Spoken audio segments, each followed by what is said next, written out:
Hello friends, present మనం సంగారెడ్డి డిస్టిక్లో ఉన్నటువంటి పటాన్చెరు మండలం చిట్కుల్ గ్రామంలో ఉన్నాము. సో ఇక్కడికి రావడానికి ప్రత్యేకం ఏంటంటే స్వయంభుగా వేప చెట్టులో తుల్జా భవానీ మాత అమ్మవారు ఇక్కడ వెలిసిరు.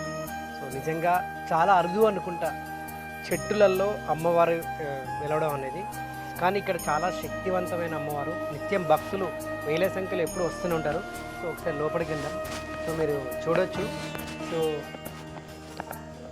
ఇదే అమ్మవారి వేప చెట్టులో వెలిసిరు. మీరు చూడొచ్చు, చిట్కోల్ శ్రీ శ్రీ శ్రీ స్వయంభు తుల్జా భవానీ మాత. సో ఇక్కడ వెలవడం జరిగింది.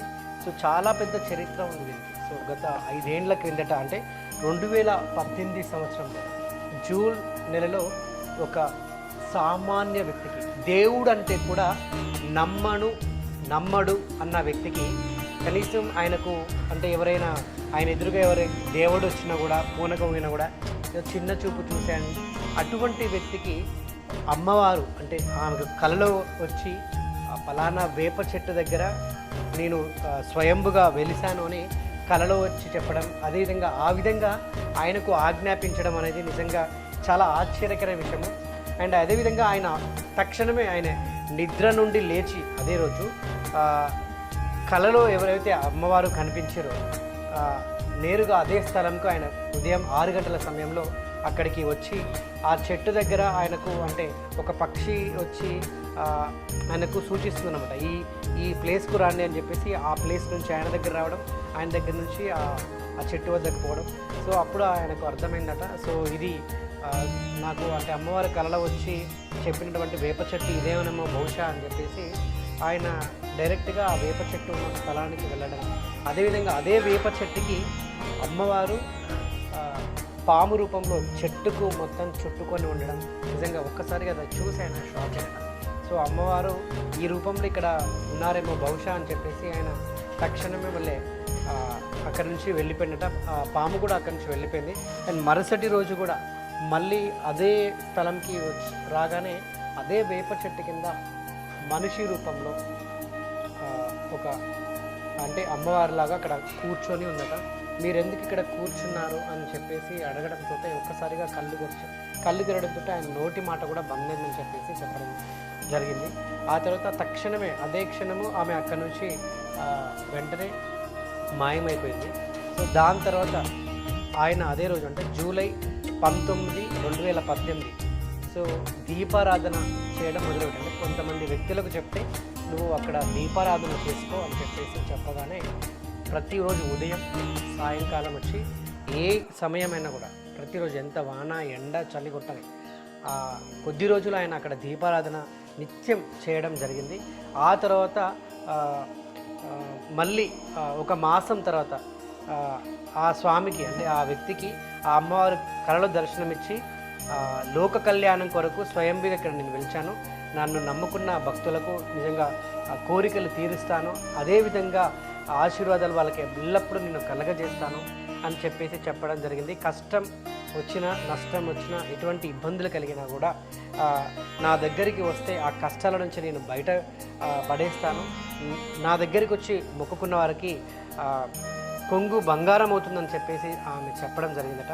అదే తర్వాత మళ్ళీ కొద్ది రోజుల 2020లో కరోనా సమయంలో ఒక శుక్రవారం రోజు ఆయన అక్కడ అన్నదాన కార్యక్రమాన్ని జరిపాడు.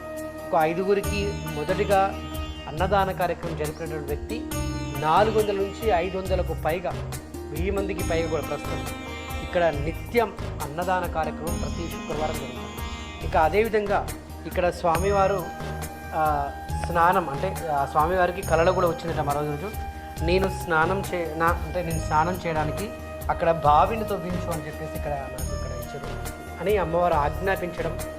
ఇదే అమ్మవారు అంటే వెలిసిన పక్కనే అక్కడ ఒక 11 గజాల బావిని తవ్వడం, ఆ బావిల నుంచి ఇక్కడికి వచ్చినట్టు భక్తులు కూడా నీళ్లు తాగితే సర్వ రోగాలు కూడా నయమై ఆరోగ్యం ప్రాప్తిస్తుందని చెప్పేసి అమ్మవారు చెప్పడం జరిగింది. సో ఈరోజు ఎటువంటి జబ్బులు కానీ ఎటువంటి రోగాలు కానీ ఎటువంటి అనారోగ్య సమస్యలు వచ్చినా కూడా ఈ బావిల నుంచి నీరు కొంచెం తాగామంటే వెంటనే మనం ఆ సమస్యల నుంచి కూడా బయటపడతాం. సో అంత శక్తి ఉందన్నమాట. సో స్వయంగా అమ్మవారే తీయించుకున్నటువంటి బావి. అదేవిధంగా ఇక్కడ పెళ్ళిళ్ళు కాని వాళ్ళకు, అదేవిధంగా సంతానం కాని వాళ్ళకు ఇక్కడికి వస్తే త్వరగా పెళ్ళి అవుతుంది, సంతానం కలుగుతుంది. అదేవిధంగా ఉద్యోగ వ్యాపార నిత్యం ఏదైనా ఇబ్బందులు కలిగితే ఈ అమ్మవారి దగ్గరికి వచ్చి దర్శనం చేసుకుంటే నిజంగా వాటి నుంచి బయటపడతారు. ఉద్యోగం రాని వాళ్ళకు కూడా ఉద్యోగం వస్తుంది. ఇప్పటివరకు అటువంటి చాలా అద్భుతాలు జరిగాయి. అదేవిధంగా ఇక్కడ అదే వేప చెట్టుకు అమ్మవారు ఎప్పుడైతే వెలిసారో కొద్ది రోజుల తర్వాత ఆ వేప చెట్టుకు వెండి కన్నులు పెట్టారు. పెట్టిన కొద్ది రోజులకే ఇక్కడ మీకు చూడొచ్చు, ఇక్కడ క్లియర్గా మెన్షన్ చేశారు, అమ్మవారి కంటి నుంచి పాలు కారడం మొదలుపెట్టింది. అయితే ఆ పాలు అంటే కొద్ది రోజులు కళ్ళు పెట్టిన కొద్ది రోజులకే ఇలా అమ్మవారి కంటి నుంచి పాలు రావడం, ఇదొక అద్భుతమైన వింత, ఒక అద్భుతమైన శక్తి ఉందని చెప్పేసి ఇంకా భక్తులు నమ్మి ఇంకా వేల సంఖ్యలో ఇక్కడికి రావడం మొదలుపెట్టారు. అదేవిధంగా ఇక్కడ మనం చూస్తున్నాము, ఇక్కడ ఒక అమ్మవారు విజయలక్ష్మి అమ్మవారు. సో ఆమె ప్రతి నవరాత్రులకు కూడా 9 రోజులు నిద్రాహారాలు, అదేవిధంగా ఎటువంటి ఆహారం తీసుకోకుండా ఆమె మొత్తానికే దీక్షలో ఉండి ఎటువంటి ఆహార నియమాలు పాటించకుండా, అంటే ఆహారమే తీసుకుంది, కనీసం నిద్రపోదట. ఆ 9 రోజులు అమ్మవారికి మొత్తం కంప్లీట్గా ఆ దీక్షలో లీనమై ఉండి ఇక్కడ అమ్మవారి ఒక నవరాత్రులు అంగరంగ వైభవంగా జరుపుతారు. సో ఇక్కడ ప్రత్యేకత ఏంటంటే అమ్మవారు చెట్టులో వెలవడం, అదేవిధంగా ఇక్కడ నీళ్ళు ఒకటి అమ్మవారే స్వయంగా ఈ బావిని తీయించుకోవడం. నిజంగా ఆ బావిలో ఉన్నటువంటి ఏదైతే వాటర్ అంటే మనం ఇక్కడ కేవలం అమ్మవారి కళ్యాణం కోసము, అదే అమ్మవారి స్నానం కోసము, భక్తులు త్రాగడానికి తీర్థంగా పుచ్చుకోవడానికి మాత్రమే ఈ యొక్క నీళ్లను, ఈ యొక్క ఏదైతే ఈ వాటర్ ఇక్కడ నుంచి జలం వస్తుందో అది అమృతంలాగా ఇక్కడ అందరూ స్వీకరిస్తారు, తీర్థంలాగానే తీసుకుంటారు. సో అది ఈ గుడికి ఉన్నటువంటి ఒక ప్రత్యేకత. చాలామందికి కూడా మరి గుడి ఎక్కడ ఉంది ఏంటనేది కూడా ఒక కన్ఫ్యూషన్ ఉండొచ్చు. కింద డిస్క్రిప్షన్లో కూడా మేము మెన్షన్ చేస్తాము.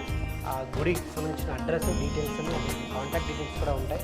మీకు సమయం దొరికినప్పుడు ఈ యొక్క సంగారెడ్డి డిస్టిక్లో ఉన్నటువంటి పటాన్చెరు మండలం చిట్కుల్ గ్రామంలో ఈ అమ్మవారు స్వయంభుగా ఇక్కడ వేప చెట్టులో వెలవడం అన్నది నిజంగా చాలా అద్భుతమైన విషయం. మహాశక్తివంతమైన స్వరూపం ఇక్కడ మనకు కనిపిస్తుంది. చాలా శక్తివంతమైన అమ్మవారు. ఇక్కడ ఎటువంటి కోరికలు కోరుకున్నా కూడా ఇట్టే నిజంగా మనకు వెంటనే ఆ కోరికలు నెరవేరుస్తున్నట. ఎటువంటి అంటే దయ్యాలు పుట్టిన, చేతబడి చేసిన, ఎటువంటి ఎవరైనా మీ మీద క్షుద్ర పూజలు ఉపయోగించిన, బాణామతి చేసిన, ఇటువంటి కూడా అమ్మవారి గుడిలో అడుగు పెట్టామంటే ఇట్లనే వెంటనే విడిపించేస్తుంది, అంత శక్తి. సో చాలా ఇక్కడ అద్భుతాలు, చాలా మిరాకిల్స్ జరిగినాయి. చాలామందికి ఇక్కడ సంతానం కలిగింది, పెళ్ళి కాని వాళ్ళకు పెళ్ళిళ్ళు అయిపోయాయి. వారందరూ కూడా చాలా పదే వచ్చి ఇక్కడికి అమ్మవారికి దర్శనం చేసుకుంటూ నిజంగా నిత్యం ఎల్లవెల్లలా ఇక్కడికి వచ్చి వారు పూజా కార్యక్రమాలు చేసుకోవడం ఇదంతా చూస్తున్నాం. ఈరోజు కూడా మేము వచ్చాం, వందల మంది భక్తులు వచ్చారు. ఇక్కడ అన్నదాన కార్యక్రమం జరిగింది, స్వాములు వచ్చారు. నిజంగా చాలా బాగుంది. కుదిరితే మీరు కూడా వచ్చి అమ్మవారి దర్శనం చేసుకోండి. జై భవానీ మాత.